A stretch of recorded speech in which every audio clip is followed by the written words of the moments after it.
Wonderful. మనం అక్కడే ఉన్నాం కదండి ఇప్పుడు. సో ఎంతో చక్కగా మనము పత్రిజీ సందేశాలు విన్నాం ఈరోజు.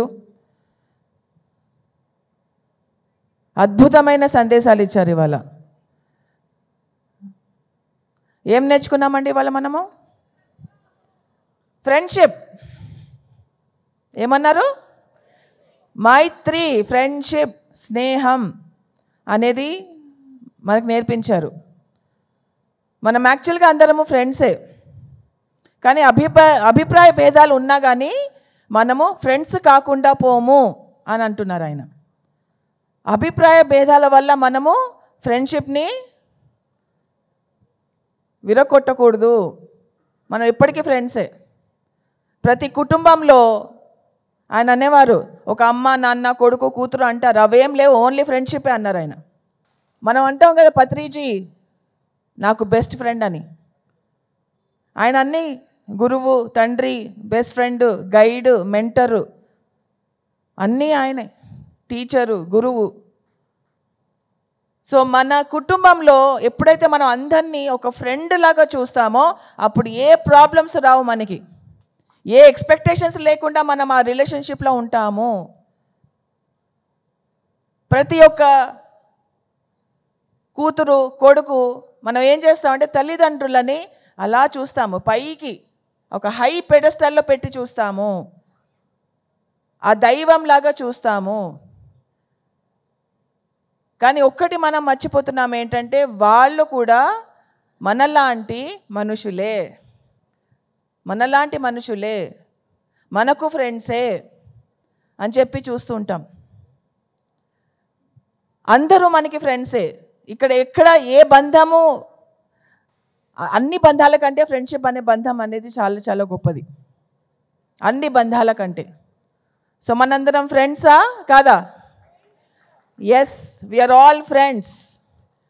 ఆయన సంబోధించేటప్పుడు అందరూ ఏమన్నారంటే my dear friends, my dear masters, my dear gods అన్నారు ఆయన. సో ఫ్రెండ్షిప్ గురించి మాట్లాడితే ఏమవుతుందంటే ధ్యానం చేసిన కొద్దీ ఏమవుతుందంటే మనకి సైన్స్ ఆఫ్ ఫ్రెండ్షిప్ అనేది అర్థమవుతుంది. సైన్స్ ఆఫ్ ఫ్రెండ్షిప్ అర్థం కాలేదు అంటే మనం ఇంకా ధ్యానం చెయ్యాలి. సో ఫ్రెండ్షిప్ అనేది ఫస్ట్ స్టార్ట్ అయ్యేది మనకి ఫ్రెండ్షిప్. ఆ మనకి ఫ్రెండ్షిప్ అయినప్పుడే, మనతో మనం ఫ్రెండ్షిప్గా ఉన్నప్పుడే మనం వేరే వాళ్ళకి ఫ్రెండ్ అవ్వగలము. ఫస్ట్ లోపల నుంచి స్టార్ట్ అవుతుంది, దాని తర్వాత బయటికి వస్తుంది. అది మనం వేరే వాళ్ళతోటి ఫ్రెండ్షిప్కు సహాయకాలతో ఉండట్లేదు అంటే ఇంకా ధ్యానం చేయాలంటే మనమే ఇంకా ఫ్రెండ్ అవ్వలేదు అని అర్థం. ఎప్పుడైతే మనకి ఫ్రెండ్షిప్ ఉంటుందో అప్పుడు మనకి సైన్స్ ఆఫ్ ఫ్రెండ్షిప్ అనేది అర్థమవుతుంది. సైన్స్ ఆఫ్ మెడిటేషన్ వల్లే మనకి సైన్స్ ఆఫ్ ఫ్రెండ్షిప్ అనేది అర్థమవుతుంది. అది మనం గ్రహించాలి. వాళ్ళ మైత్రి ఎవరి పట్ల? ఫస్ట్ మన పట్ల మనకు, దాని తర్వాత మన కుటుంబం పట్ల, మన గ్రూప్ పట్ల, మన తోటి జీవుల పట్ల, తోటి పక్షుల పట్ల, ఆఖరికి మన భూమి పట్ల మనందరము మైత్రి భావనతోటి ఉండాలి. ప్రతి ఒక్క జీవిలోనూ దేవుడు ఉన్నాడు అని అంటారు కదా. ప్రతి ఒక్క జీవిలోనూ మన ఫ్రెండ్ ఉన్నారు. నాలో ఉన్న ఫ్రెండ్షిప్ ప్రతి ఒక్క జీవికి మనము తీసుకుని వెళ్ళాలి. అలాగే ఇంకొక మెసేజ్ మనకేమిచ్చారంటే ఏ సిచ్యువేషన్లోనైనా, ఏ పరిస్థితులైనా మనం ప్రశాంతంగా ఉండాలి, సహనంతో ఉండాలి అన్నారు. ఇరిటేషన్, సహనం ఒకటే చోట ఉండగలవా?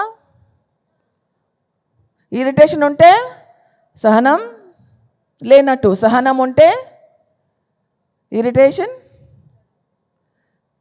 సో సహనం అనేది మనము పెంచుకోవాలి. ఎప్పుడైతే సహనంగా ఉంటామో అప్పుడే మనకి పురోగతి వస్తుంది. సహనం అనేది ఒక చక్కటి సద్గుణం మనకి. ఆయన ఒక ఎగ్జాంపుల్ ఇచ్చారు. నాకు ఇవాళ బాహుబలి సినిమాకి వెళ్ళాలని ఉంది, కానీ టికెట్ దొరకలే. అదొక ఎగ్జాంపుల్ మాత్రమే. నాకు ఒకటి చేయాలని ఉంది, నాకు ఒకటి కోరికగా ఉంది, నేను ఇది ఆశించాను, నాకు దక్కల. మనం అతలాకుతలం అయిపోతాం, ఫ్రస్ట్రేషన్ అయిపోతాం, ఇరిటేషన్ వచ్చేస్తుంది, కోపం వస్తుంది, భయం వస్తుంది. మనం అనుకున్నది జరగలేదు, ఇట్స్ ఓకే. రేపు జరుగుతుంది, ఎల్లుండి జరుగుతుంది.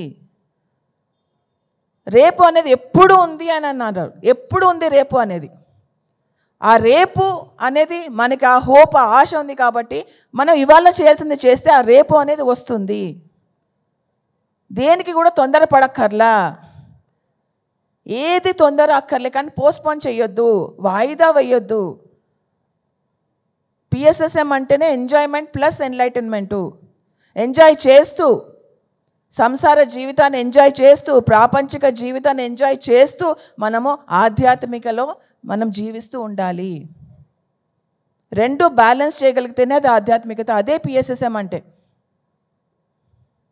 సో ప్రాపంచికత మరియు ఆధ్యాత్మికత రెండు జీవితాలు జీవిస్తూ ఎవరు కూడా సన్యాసం తీసుకోరాదు, అవసరం లేదు అని అన్నారు.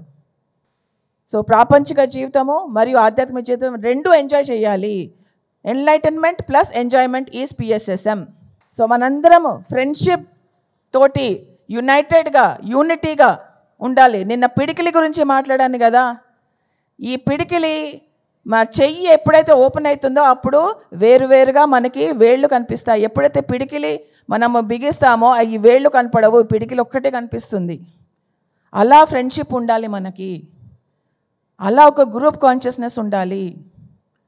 అలా మనం ఒకళ్ళొకళ్ళతోటి ఉండాలి. మనతో మనం ఉందాం ఫస్ట్, దాని తర్వాత మెల్లిమెల్లిగా ఫ్రెండ్షిప్ అనేది మనుషులకి, జంతువులకి, భూమాతకి చేకూరుతుంది.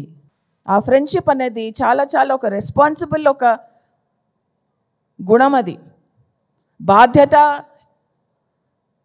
మనకి ఉండాలి. ఆ ఫ్రెండ్షిప్లో కూడా ఏం మాట్లాడుతున్నాం, ఏం చేస్తున్నాం, ఏం ఆలోచిస్తున్నాం, ప్రతి దాంట్లో బాధ్యత అనేది ఉండాలి. అదే ఫ్రెండ్షిప్ అంటే. సో ఇవాళ మనకి చక్కగా ఫ్రెండ్షిప్ మెసేజ్ ఇచ్చారు, సహనంతో ఉండాలి అని మెసేజ్ ఇచ్చారు, రేపు ఉంది అన్న మెసేజ్ ఇచ్చారు, తొందర దేనికి అవసరం లేదు అని మెసేజ్ ఇచ్చారు.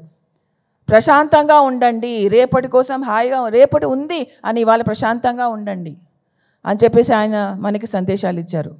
సో ఇవాళ ఫ్రెండ్షిప్ డే కాదు, కానీ ఆయన హ్యాపీ ఫ్రెండ్షిప్ డే అందరికీ. ఫ్రెండ్షిప్ తోటి ఉందాం, ఇక్కడ ఉన్నన్నాళ్ళు ఫ్రెండ్షిప్ తోటి ఉందాము, అందరితోటి ఫ్రెండ్షిప్గా ఉందాము. ఎవరి పట్ల మనం కంప్లైంట్ చేయరాదు, ఎవరి పట్ల మనం జడ్జ్మెంట్ చేయరాదు. నో కంప్లైంట్స్, నో జడ్జ్మెంట్స్ అన్నారు పత్రిజీ. అది మనం ఇప్పటి నుంచి ప్రాక్టీస్ చేద్దామవుతా. సో పత్రిజీ సందేశాలను మనం వింటూ ఆచరించడం స్టార్ట్ చేద్దాం ఇప్పటి నుంచి. ఆయన టీచింగ్సే మనకి మహా gift. So thank you so much my dear friends.